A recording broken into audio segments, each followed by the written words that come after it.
This is Jamie Drummond for Good Food Revolution. I am here at Loop Wine Bar with none other than Roger Valls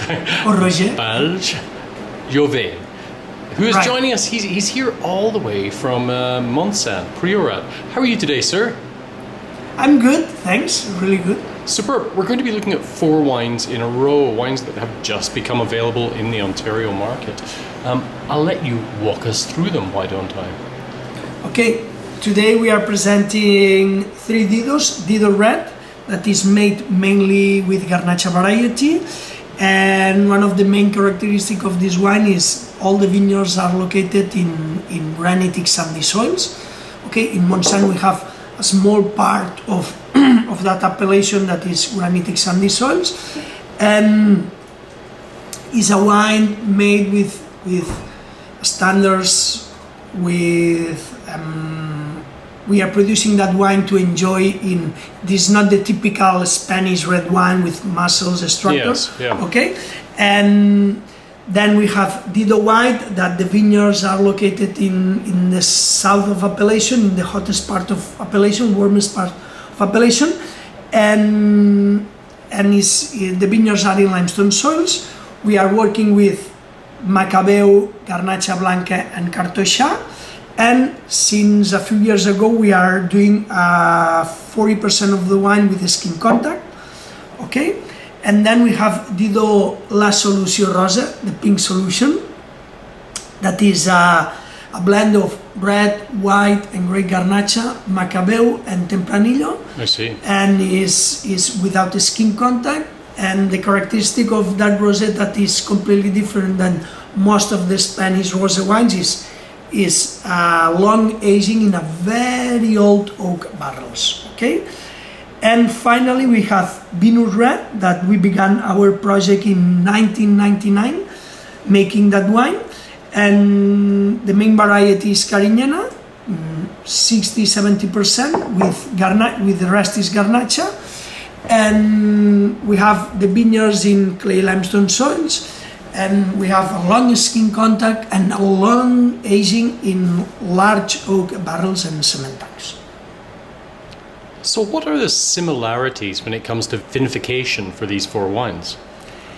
I think it's more than similarities.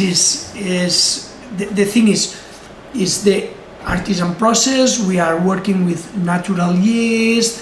We never use stainless steel tanks. Always we are working with wood, cement, and clay tanks. Yes, yeah. Yes. We never use stainless steel tanks because as we are not controlling temperatures during the fermentation, we prefer to work with that kind of tanks, oak, cement, and clay.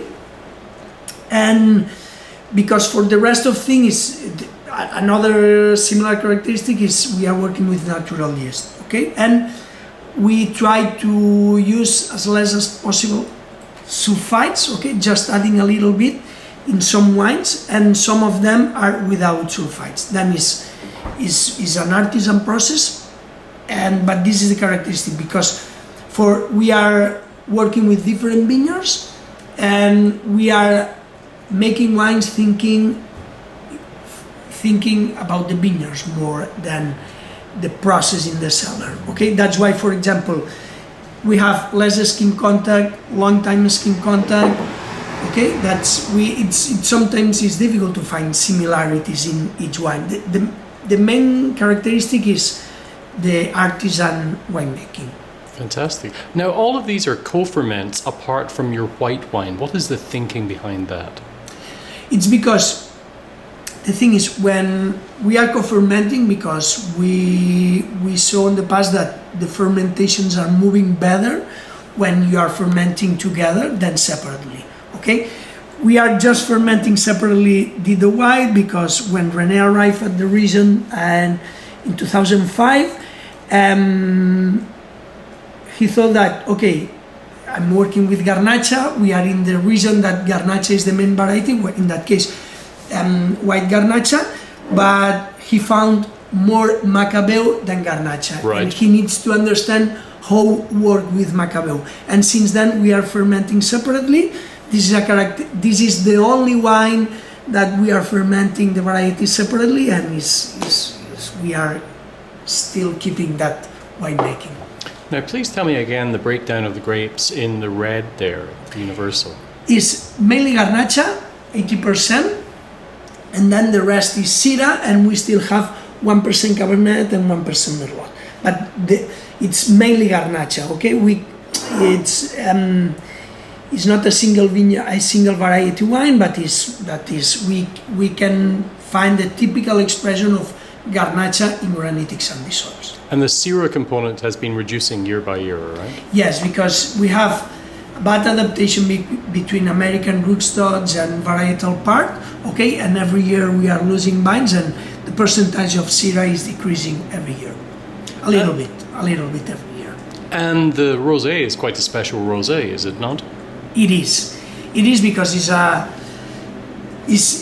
most of the Spanish rosés are made to drink at the year during the summer, okay? And we can consider Dito La Solució Rosé as a gastronomical rosé. For sure, yes. Okay, because you can pairing with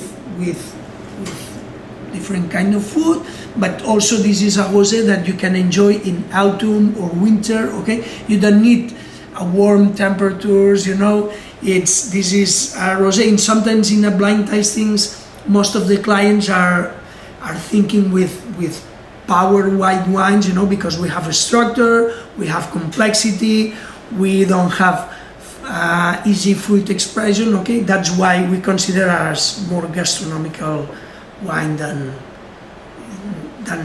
this is not the typical swimming pool rosé wine. And you have no skin contact with this. This is all free run juice, right? Yes, it's direct press, no skin contact. That's why we don't add rosé or rosat, okay? We put La Solució Rosa because we are not linking to a color. Some years we have higher color, okay? Because it depends the characteristic of the skins, how many color we have on the skins, because it's a direct press. The years that we don't have concentration, we have less color. Some years we have higher color. But this is the thing that is the nature who decide the color of that year. That's why we are not linking to the rosat.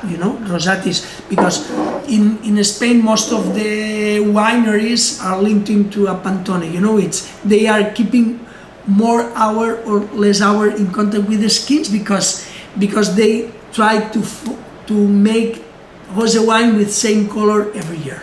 That's why we put La Solució Rosa. Also, it's because the pink solution to the rosé wines that we don't want to produce. Very good.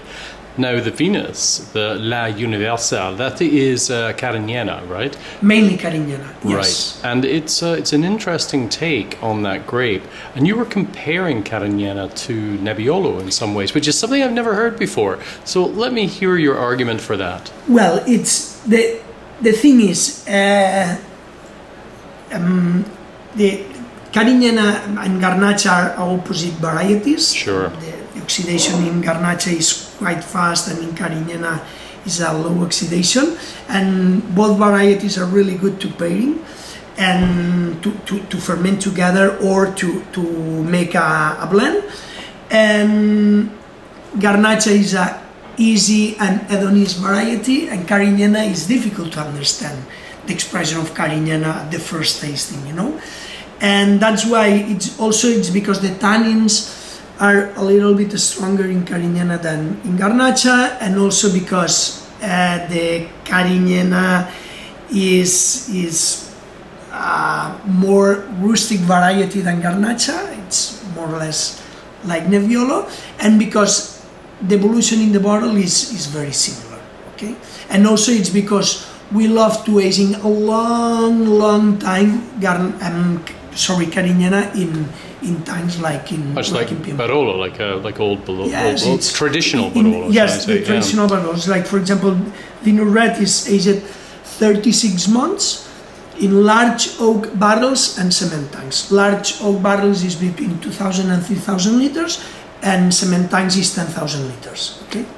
When it comes to food pairings for the four of these, I'd like to hear your perfect pairings with them, working through from the red through to the Carignana. But for Dido Red, for me you can enjoy with most of the Spanish food. But for if I have to decide one good pairing with Vino Red is with lamb. Okay, the typical lamb that we are doing in our region is you can eat lamb everywhere in Spain, but in our region we are cooking in barbecue, okay, and then it for me is the perfect pairing with Vino Red, okay. Now, what about the Dido White? Dido White is the pairing is really good.